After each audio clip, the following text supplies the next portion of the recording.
All right, welcome back to the next day of the build. We have no idea what day it is anymore. Starting the roof rack today. Not going to finish it today, but we'll start going with it. So step one, we'll be throwing these brackets on the roof, and then we'll take a bunch of measurements on how to build out the roof rack from there. We got a bunch of extruded aluminum. We didn't end up going with a roof rack kit for this. It was much cheaper to just kind of build our own with pieces, so we went that route. So we'll get that figured out, measured out on how to lay out the solar panels with the space we have up there with the roof vent fan and all that. And yeah, kind of just figuring our way through this one like all the other projects, I guess. Yeah, I mean, it feels like as the build gets further, it's going to be more of like a custom build anyway, so. Yeah, I mean, all of this has kind of been. I mean, yeah, it's custom, yeah. But some of the stuff was a little more straightforward. Like, insulating's more straightforward, whereas this, it's like you have to actually decide yourself how you want it to be. Yep. Yeah. Yeah, so we'll start with getting these put on the roof, and we'll lay out the pieces and figure out what we're doing. Yep. Excited. Love you. Love you. All right, so first step is we need to remove these small circles with the little plastic spatula. It's recommended to use the plastic spatula so you don't, scrape too much paint off or damage the roof. And essentially when we're building out the roof rack, we're going to use these rectangular areas versus, as you can see over here, there's smaller spots with holes which you can run other cables, but for the solar panels we're going to use the indented ones for the rectangular mounts for the rack itself. Basically doing like a triple decker silicone sandwich. So I'll put silicone on the roof around the hole where we're going to bolt this down to. Put this rubber spacer down, put silicone on top of this again, then put the metal on top of that, and then put more silicone on top where the washer is going to sit, and then bolt it all down. That's just super extra safety for any sort of water leakage or rust or anything like that. Again, overkill, we probably don't need it, but we have the silicone, so why not?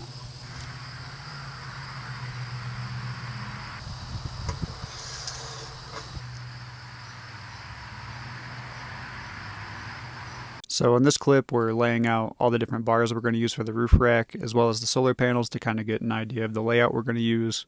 While doing this, we're making note of where the cables are going to run, make sure everything can reach and connect, as well as where the crossbars are going to connect to the other roof rack bars, just to make sure it all fits, lines up, and not only matches up with our brackets we put on the roof, but as well as not interfere with our roof fan and that sort of thing.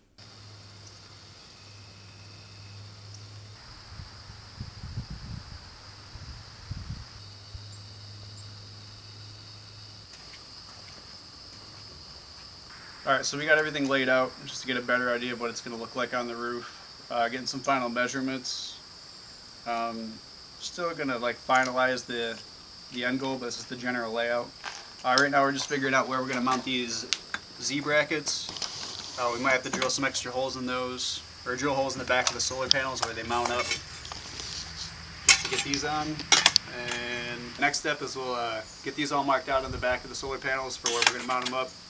Drill the extra holes, get these bolted on, and then we'll be more ready to finalize the final layout of where we're going to put everything. So it'll be our next step. And then it'll be flipped over, so it'll be this side. Oh no.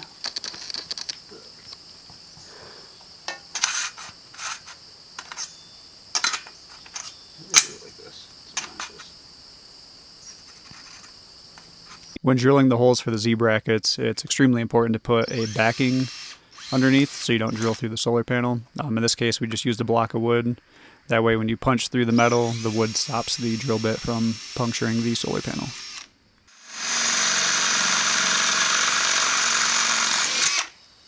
When bolting on the Z brackets, make sure you use Loctite as well as stainless steel hardware. This will just make sure you have a more secure connection for a long time to come. Snug as a bug. And a rug.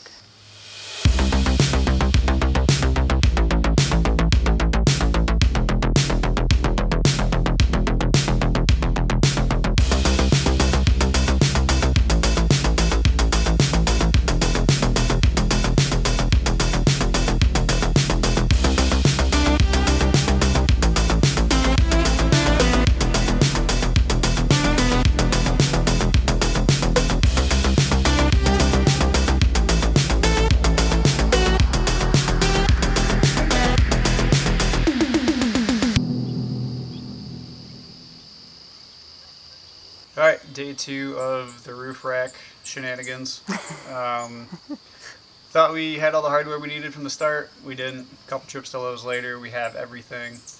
So since the last time, we got the rest of these brackets put on the rest of the solar panels, and we got the last side rail put on. So we have both front to back rails put on. Now we're working on this one here. We just trimmed this one down the length. This will go in between the ones we have up there. We pre-put in the hardware because we're not going to be able to get it in after we get this up there. So these will be where the solar panels sit on with the Z brackets, and then these on the inside, we're using these angle brackets to connect it to the ones running vertical or front to back. So hopefully it'll be strong enough. It should be. We'll get it up there. We're also going to do some sandwich plates on top and bottom for some extra strength too. So we'll get this one up there and see how it goes.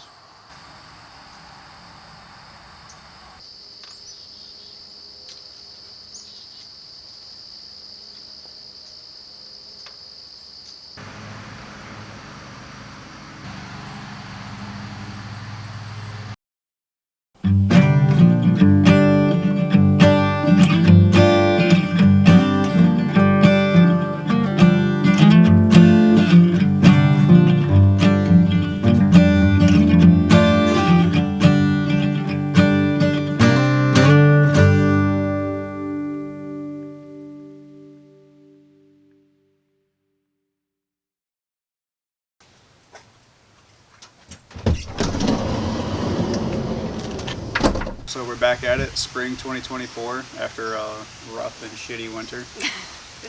So it took 6 months off or so from the build. And we also spent 2 working days trying to get the roof rack put together so we can get the solar panels up on the roof. I think it was October when we worked on it. And just a few days ago we ended up busting that out within a day. Didn't bother recording just because we really wanted to get it done because it's been such a little bit of a shit show of a project. Yeah, I forgot. So the last video you would have seen at this point was us starting the roof rack last fall, and then we didn't touch the van until now. So yeah, we did finish off the roof rack recently. So roof rack's done and in place, the wiring's ran. So now the wiring for the roof rack and the solar is ran and all the pre-wiring's done, we can button up the inside with the ceiling and the walls next. So since we didn't record a whole lot of the final roof rack install, this is what it looks like as a finished product. You might notice the crossbars, we kind of changed up how they were laid out. We ended up setting them on top of the bars that go front to back, just to give us a little more clearance under the solar panels to run the wires. And this ended up being a more secure connection as well. The way you saw it left off last with the angle brackets on the inside wasn't secure enough, so this ended up being just a stronger connection for us. And this is the final layout of the roof rack. Again, we have 3 100-watt solar panels, and we used 1-inch extruded aluminum for the roof rack build itself. In hindsight, if you're going to do it this way, I would use 1.5 inch extruded aluminum, but other than that, we're happy with the final product and it's still holding up well. So Cody ended up using some lap sealant around the roof entry gland for the solar panels, just to be safe and make sure that we don't get any leaks in the future. We also just decided to tape the wires up to the solar panels so that way they're not just like hanging and banging against the van when we're driving, and just to overall keep it nice and clean. We also ended up doubling up the center bar of the roof rack just to strengthen it up a bit because one just felt slightly flimsy.